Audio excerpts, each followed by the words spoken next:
can't do that stuff. Pastor Steve Graham, Cool. ladies and gentlemen. Grab a seat.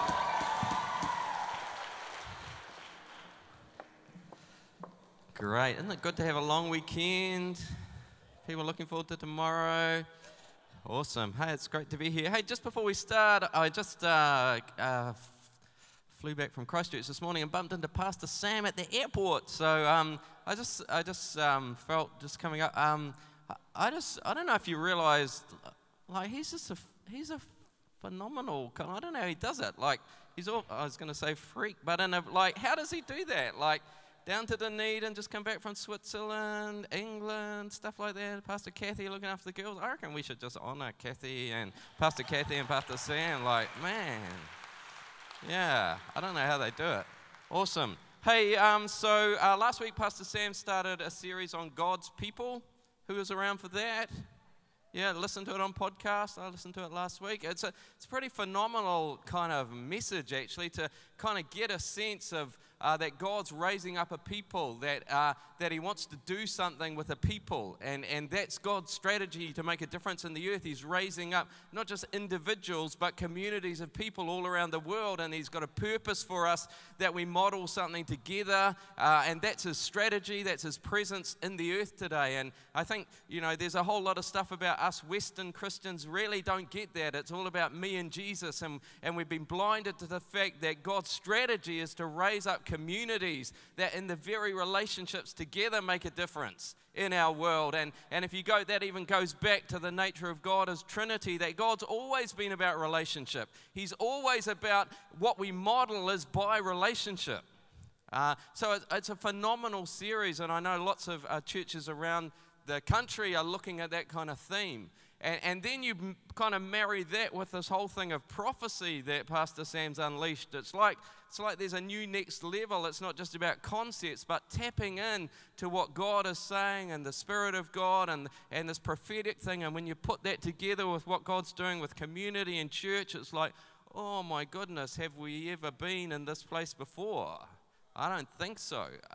And so I just have this incredible expectation of what God is going to speak into equippers over this next month or so around this prophetic vision of being the people of God. So I'm really excited about Shout. I think it's just going to be phenomenal. And already, like I heard this guy just was a legend at Creative on Wednesday with this word. Is that right? Yeah, he was. Like, it's just like people are just tapping into this prophetic thing. It's just phenomenal. And so I think there's something amazing. Pastor Sam used these verses from Isaiah. They'll be called the holy people, the redeemed of the Lord, and you will be called sought after. That God actually wants to raise up a people, and the world will come seeking after what you model together as a people, what you have in God, and that's an incredible vision. And so there's a whole lot of real big picture stuff that would be so exciting to talk about, but I'm not going to talk about it today. Is that all right? Okay, I got us all excited, and then we're not going to go there. Yeah, all right, it's all right. I want to talk about something really. I reckon if we are going to go there, there's just something real practical that we need to get our heads around, and for some of us we need a change in understanding if we're going to be this people of God that will be called sought after. And it's around, I want to talk about this topic of hardship. That went quiet and awkward, and there's some definitions. Hard circumstances of life, a thing hard to bear, specific cause of discomfort or suffering, something that makes your life more difficult or unpleasant, a thing or circumstance that causes ongoing or persistent suffering or difficulty, adversity or something difficult or unpleasant that you must endure or overcome. This sounds like a depressing way to spend Sunday morning, doesn't it? But I reckon we got to nail what's a biblical view of hardship. If we're going to become this people of God that people will seek after, it's because you have nailed this area of hardship. And so I want to ask you to do something that might seem real dumb, probably is dumb, but for a minute, it's when I studied adult education, they did this little gimmick to how to read where a group, like a class, was at. So I want you to put your arm out straight with your thumb like that, okay? Is that all right? Just go with me. Just pretend like no one sees that you're doing something dumb. Just go that. So this is a dial, okay? Like that's up. That's about just like your petrol dial. That's down, okay? So this is a hardship dial, okay? So hardship is if every area of your life is just perfect peace and blessing and it's all sweet, then you're just thumbs up, okay? Okay, so if there's kind of one area, like maybe there's just one of the kids that's just a bit hard now, or there's an employee, or there's a situation at work, or there's something that's just a little bit hard, then you kind of, most live life's pretty much like this, but there's just one little bit that's a bit hard, okay? But then if there's a few more areas, it starts to tip over till about 50-50s like that. Yeah, there's some good things in my life, but there's quite a lot that's just hard just now. And then if you can't think of a single thing that's going well right now, then it's just straight down. Like, this is like the gladiator, thumbs down, like, yeah, it's over. So give me a sign about where are we? Wow, okay, cool, okay, all right, put your thumbs down. I couldn't quite see, did anyone have like straight up, like every area of your life is great? Let me see, did anyone? Let me just, one.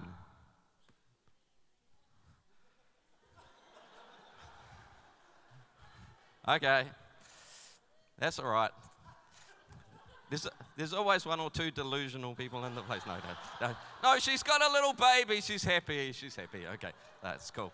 Okay, but seriously, there's something already, right? I don't know how many people are here, but oh my goodness, seriously, all of us currently live with at least some areas of our life that are just hard, that are hard work, where we're faced with hardship. So for some of us already, like, oh my goodness, you mean there's something about Christian life about just what do you do with hardship? And so today I want to look at a verse in the Bible, it's just 4 words actually, about a view on what is this hardship about? Why is it in our lives? What are we supposed to do about it? It's found in the book of Hebrews. Endure hardship as discipline. The morning's getting worse, eh? Like we were having a lot of fun then with the music and stuff. Now it's just gone depressed. Endure hardship. Let me just say, first of all, I want to suggest to you what you think that says is not what it says. You're reading it incorrectly. What it means is something different to what most of us think. But just to make it even worse, here's this. Here's the second part of the verse. Endure hardship as discipline. God is treating you as his children. That's the final nail in the coffin of any joy this morning, right? It's like, came to church to get encouraged, they're going to go away depressed. But let me say why I think we're not hearing that correctly, because we hear the word discipline as punishment. You mean God's punishing me by putting this? No. Punishment is one small part of an overall thing of discipline. Discipline is about building order and structure and inner strength into someone's life. Discipline is not because you punish your children. Discipline with children is about the fact, no, take the dishes and take them to the dishwasher. And you're putting something inside of them. It's funny, I was in Christchurch yesterday talking to this guy who's got a 5-year-old boy who's just started school, and so first morning gets up, put his uniform on, all excited, goes off to school. Next morning comes out in what the guy says is in his civvies, i.e. not a school uniform. He goes, George, what are you doing? You need to put your uniform on, it's school day. And he goes, I can't do this with the mic, but he goes, Dad, I'm not going back. All you do all day is learn and learn and learn and learn. Like, I'm not doing this thing. And I said, how'd you break it to him that like the next 12 or to 15 years of your life is learn and learn? But that's discipline, isn't it? I was trying to think this morning, when did I learn that it's not a question, do I feel like going to school? You just turn up. Discipline is about building something inside of people through the strength that comes, that it's not just through how I feel, but something has been built into my life that's intentional because of where I'm wanting to go. And I want to suggest that what this verse is saying is not that God, it's definitely not that God's punishing us. It's definitely not even that He sent this stuff, but what He invites us to do is allow it to shape us and form us and force us to dig in and create inner resources and inner resilience and inner patterns of life that create discipline in our life. And if we're going to go forward and be the people of God that God wants to be, a people that are sought after, somehow we've got to shift from just this flip-flop impulsiveness, whatever, to allow God to have built in an inner capacity, and that's what people will seek after. If you read the whole passage, let me put it in context. Endure hardship as discipline. God is treating you as His children. For what children are not disciplined by their father? If you are not disciplined and everyone undergoes discipline, then you are not legitimate, not true sons and daughters at all. Moreover, we have all had human fathers who disciplined us, and we respected them for it. How much more should we submit to the Father of spirits and live? Goes on, they disciplined us for a little while as they thought best, but God disciplines us for our good, in order that we may share in His holiness.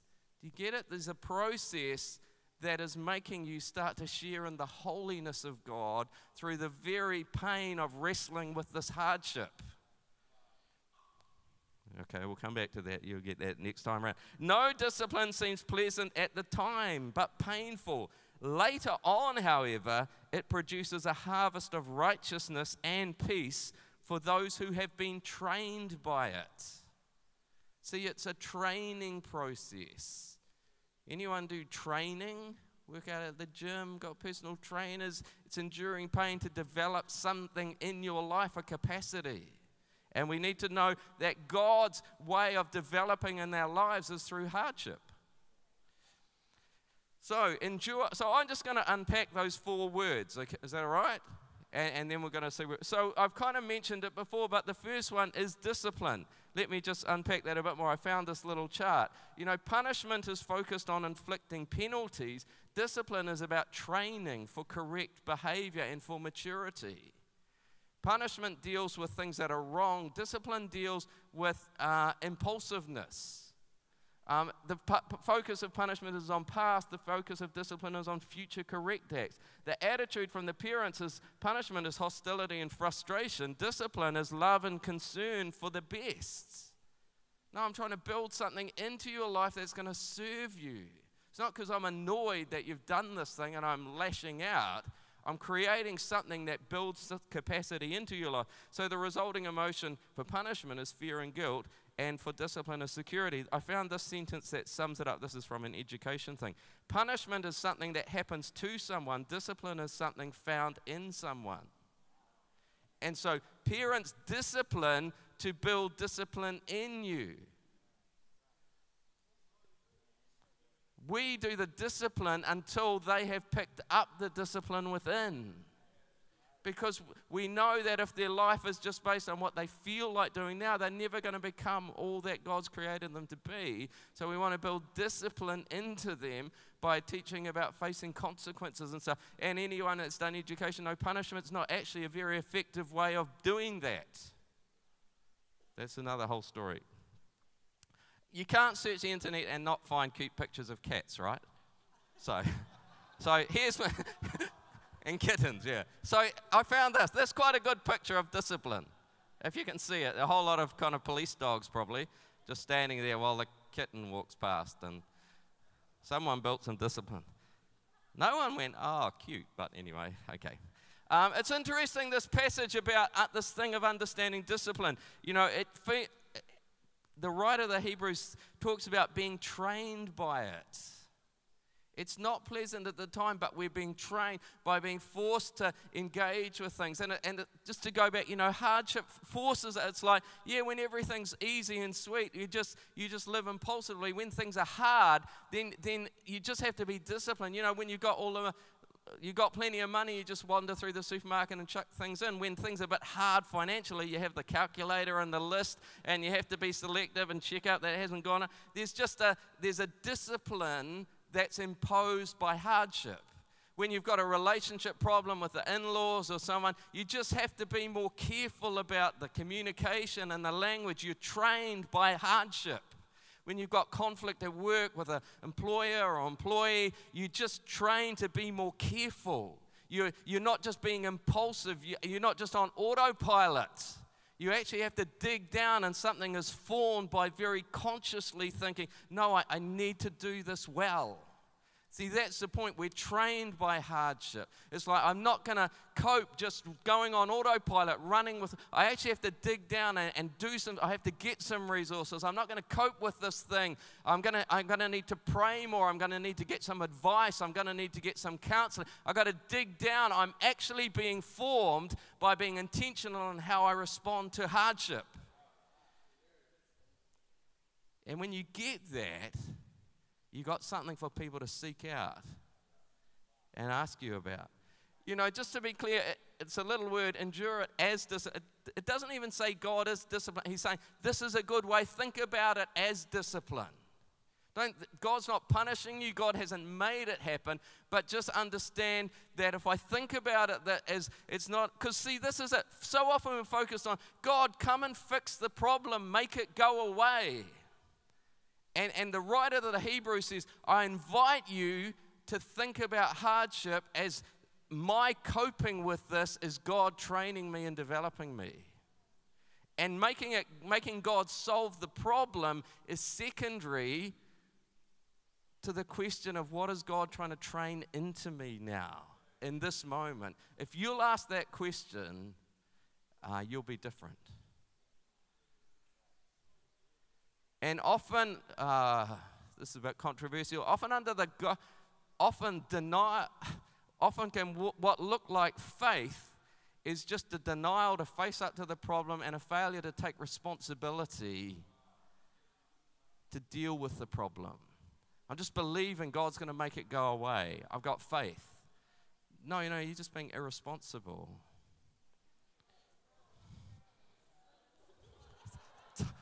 Tone it down a bit, Byron. Okay, Byron doesn't like that, but okay.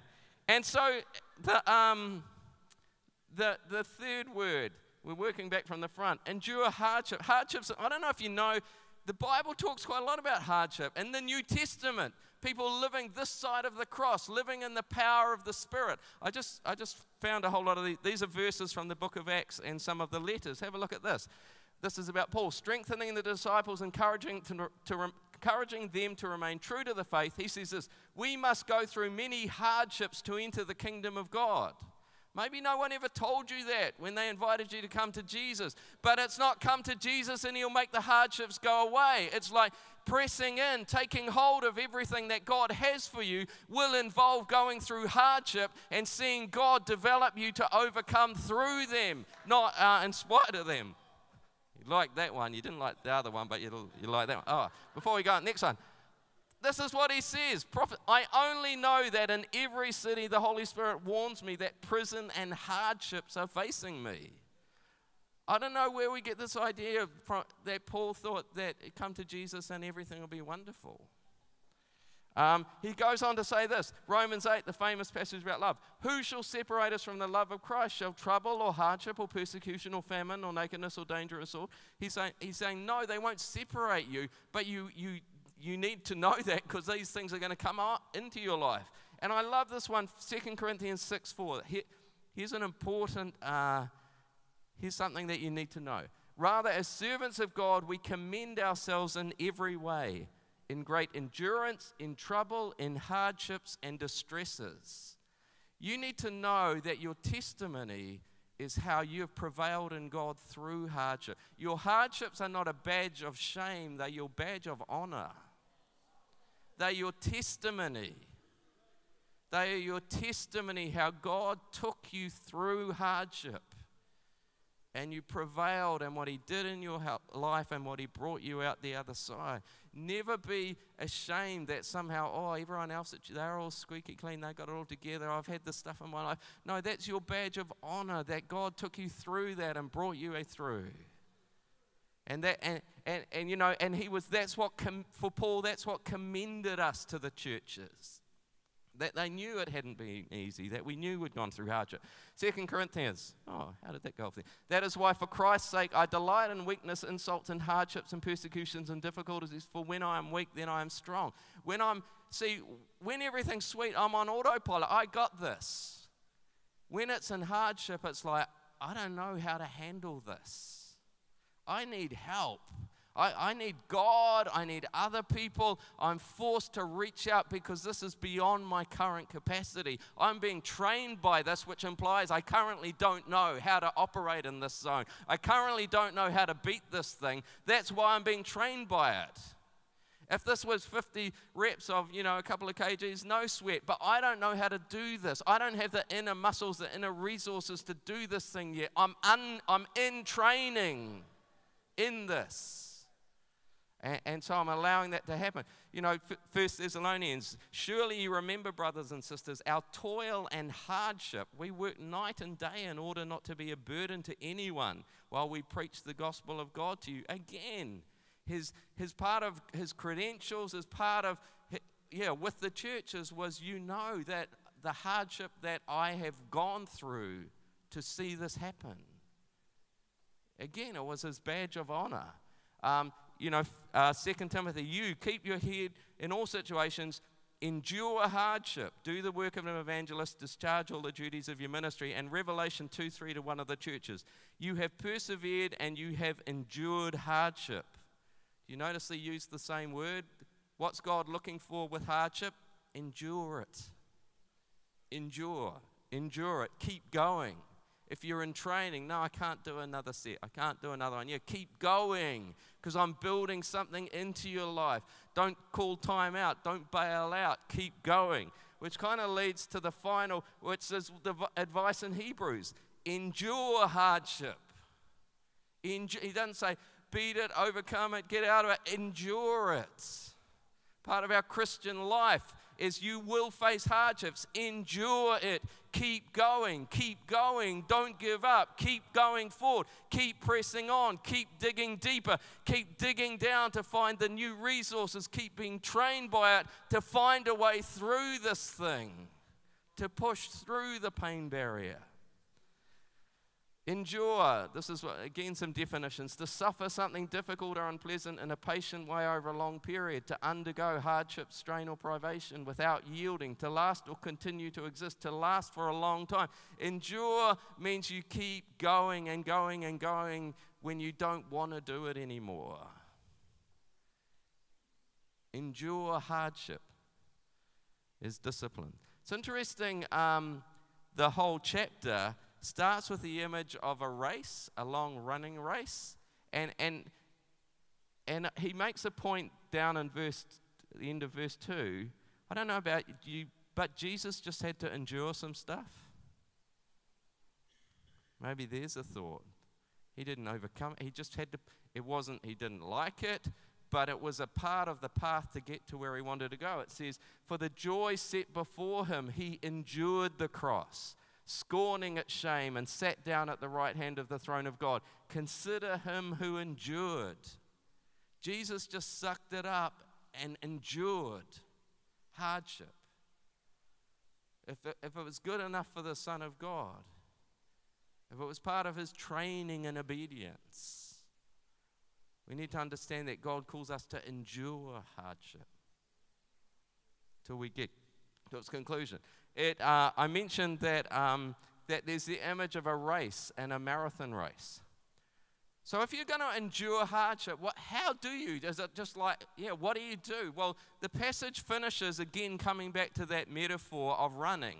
And he says this, therefore, this is his conclusion.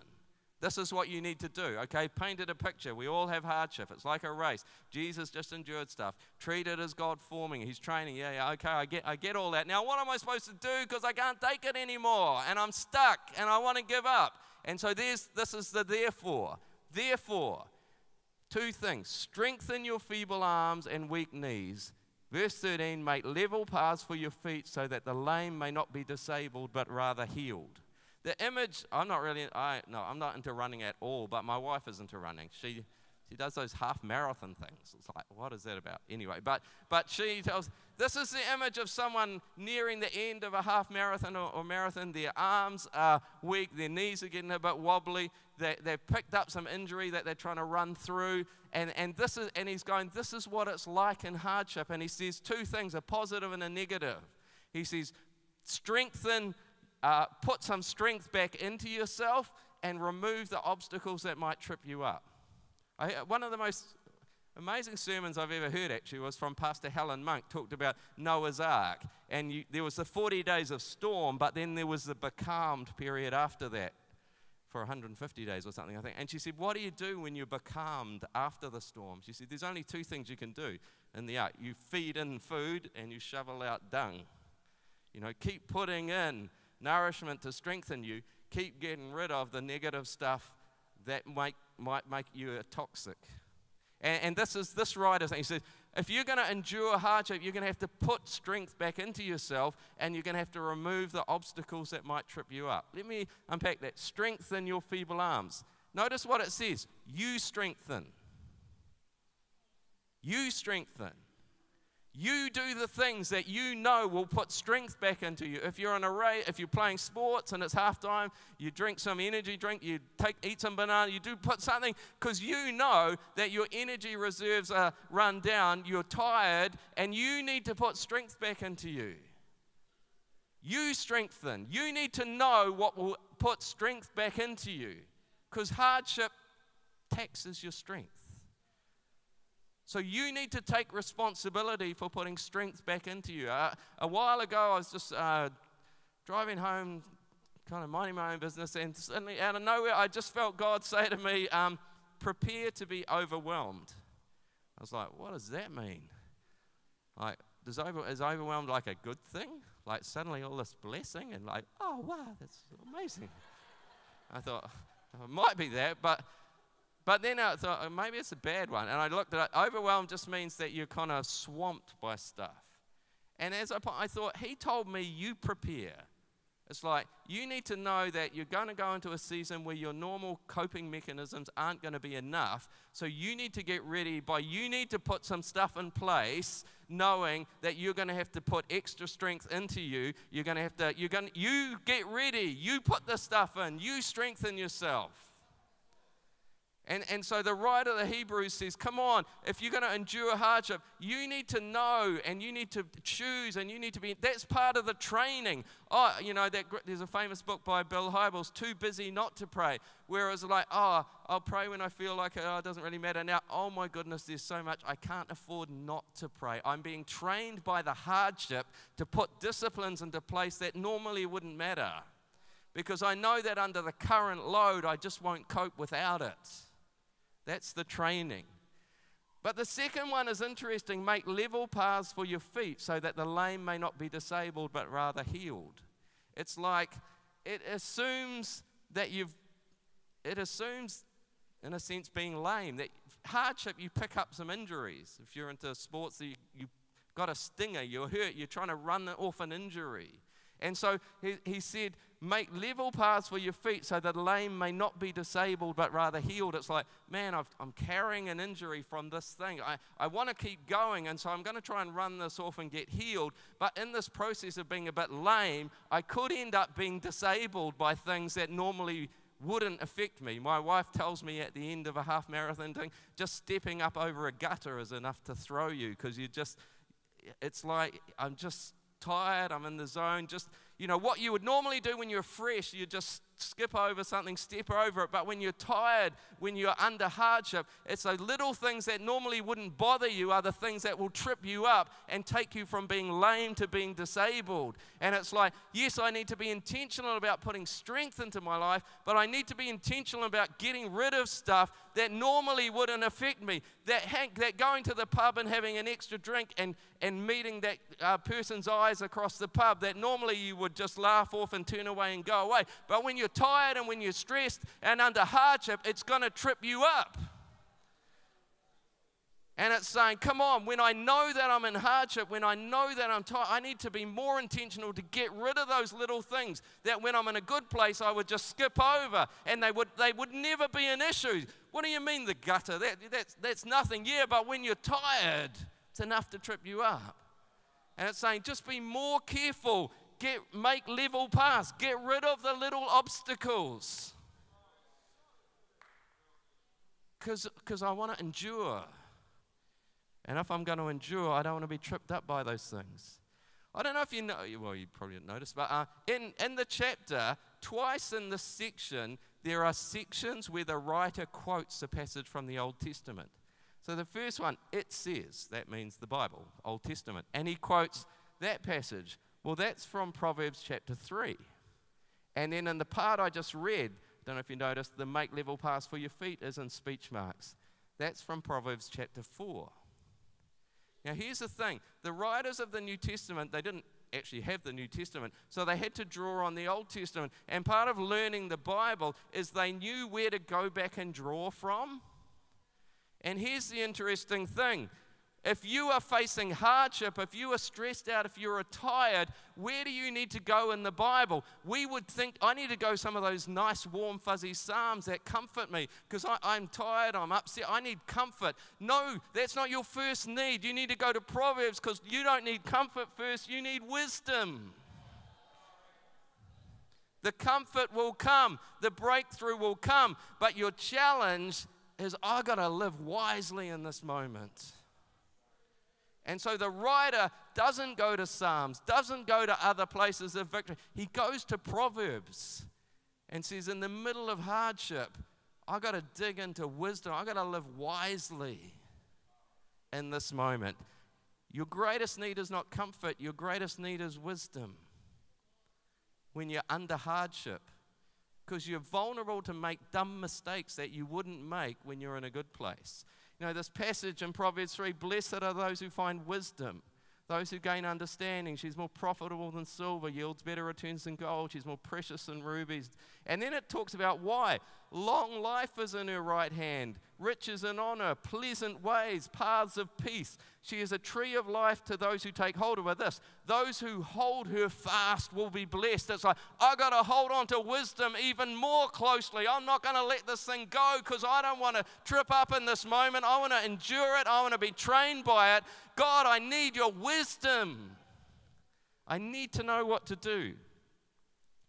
So let me just show you a few of the passages where the writer in Hebrews gives his own advice. It's an interesting book, Hebrews. It's probably written to a Jewish Christian community, and at the start, the Jews were in an interesting position because they were regarded as a legitimate religion by the Roman Empire. So when Christians first started, the Romans were like, oh yeah, that's just a Jewish thing, they're fine.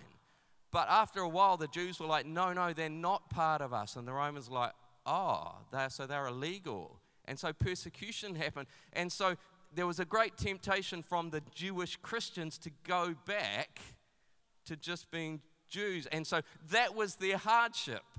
They were starting to be persecuted for being Christians, and their temptation was to drop the Christian bit and go, oh no, I'm a Jew, and this is legitimate. And so these are a few of the things that this writer says, how to live wisely to endure hardship. Famous verse in its context. Let us consider how we may spur one another on towards love and good deeds, not giving up meeting together as some are in the habit of doing, but encouraging one another, and all the more as you see the day approaching. See, here's the thing. When you get a bit stressed, when things are hard, what's the first thing that happens? I can't be bothered going to church today. It's like they're all happy, clappy and stuff. My life sucks. I don't need that stuff. It's like, and it's like, it's natural. It's not wise.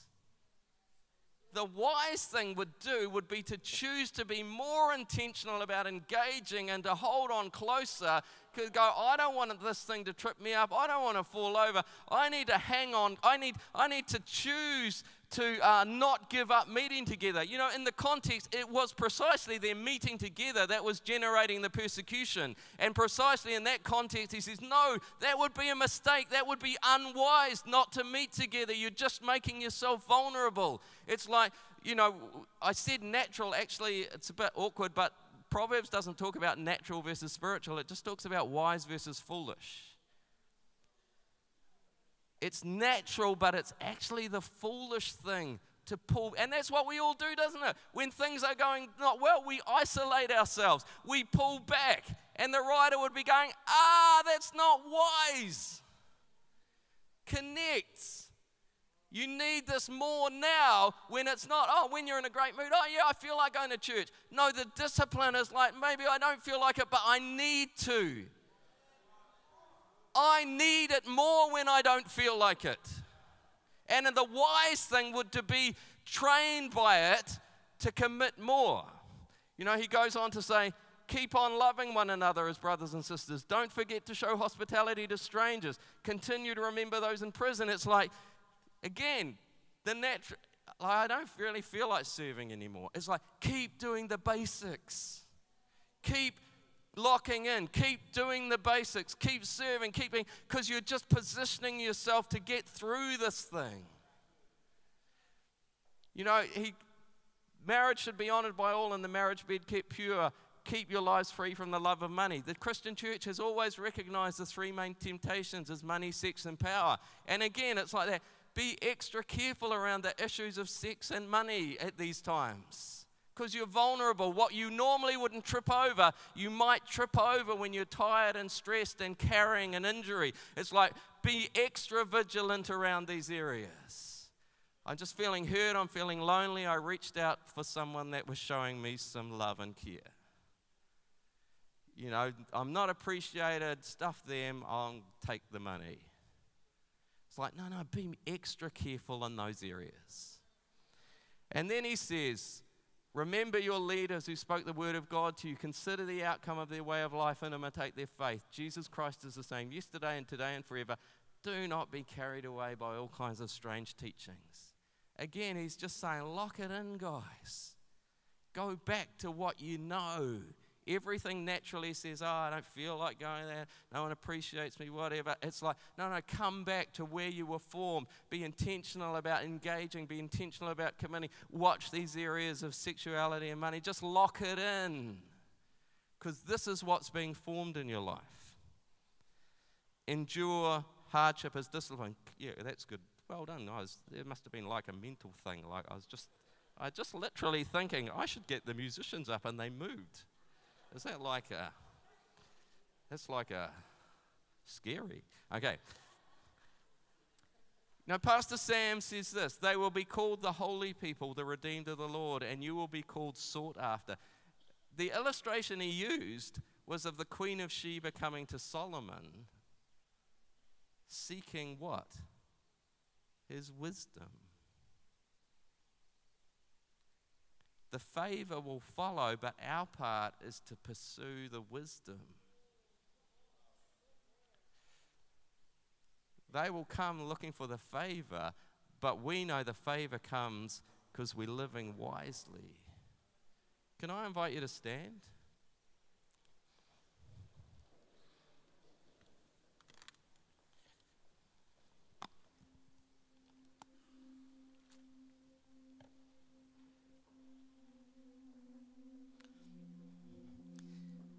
Everyone here except Frankie has got an area of hardship.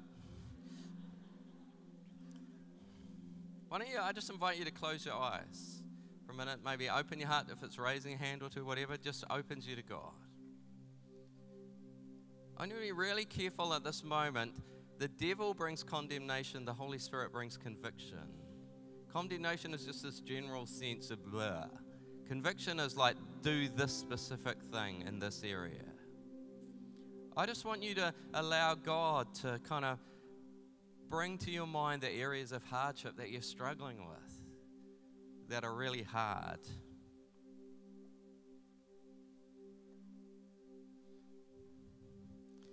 And it's like, God, I want a victory there. I'm believing you to change my situation.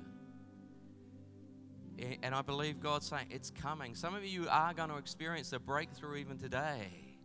But the resolution is, God, what are you trying to form in me? What do I need to nail down in this? And there was a bit of a reaction when I said it, but I actually felt God say to me yesterday that for the change for some of us, it's actually to, in a sense, put down irresponsibility and pick up responsibility. to take responsibility, to act wisely and be formed in these areas. What does God want you to take responsibility for? You can't change other people. But there's something you can take responsibility for to get you through the situation. I just want to tell you a story while you pray. I was in Christchurch yesterday, Christine and I, for a wedding of a woman that was in the church we used to pastor. The worst night of my life as a pastor. She had 2 little girls, 5 and 3, who had severe kind of eating issues. Couldn't have gluten, couldn't have sugar. Just that life was just really hard. She had a 4-month-old baby. Husband was a rock star muso. You know where this is going. Walked out on her to go and have an affair and move in with one of the other rock stars. Have to go around, Christine and I going around to this woman's place. 2 sick little girls, a 4-month-old baby. Husband's just walked out on her. And he was a friend of ours. Worst night of my life as a pastor, and just trying to care for her through the years and see them move, help them move around. And we got her a part-time job at church to try and bolster her income a bit, and she got involved in the youth there. And then a year ago, Michael Brown, who's the pastor there now, got her to preach in January. First time she'd ever preached, never done it before. And a family at church, their brother from Australia was over, and he thought, man, she's a good preacher. And then they started communicating, whatever, and then relationship built, and he moved back, and we were down there yesterday for her wedding. And it was like, man, just 8 years of hell, but just to see she endured through it, and it was so hard. But to just the tears of her friends and the church to go, man, you pushed through it, and it was so wonderful to see the blessing of God. But it was interesting, her maid of honor or whatever, best friend, who with us as the pastors really cared for her, stood up and said, you've just been through so much the last few years, and we're so pleased to see God's blessing. We've been praying for that. But she said, we also want you to know that, man, we've just seen something form in you that's just amazing as you've endured adversity, as you've become strong and you've risen up in God and you're honored by people. And God's job was to bring the blessing and favor. Her job was to endure hardship and let God form her in it. What does God want to form in your life this morning? What does God want to do in your life? We're going to maybe invite, if you've got a song, we're going to sing a song. That's great. Let's worship God, and let's allow Him to just minister to us. Thanks, mate.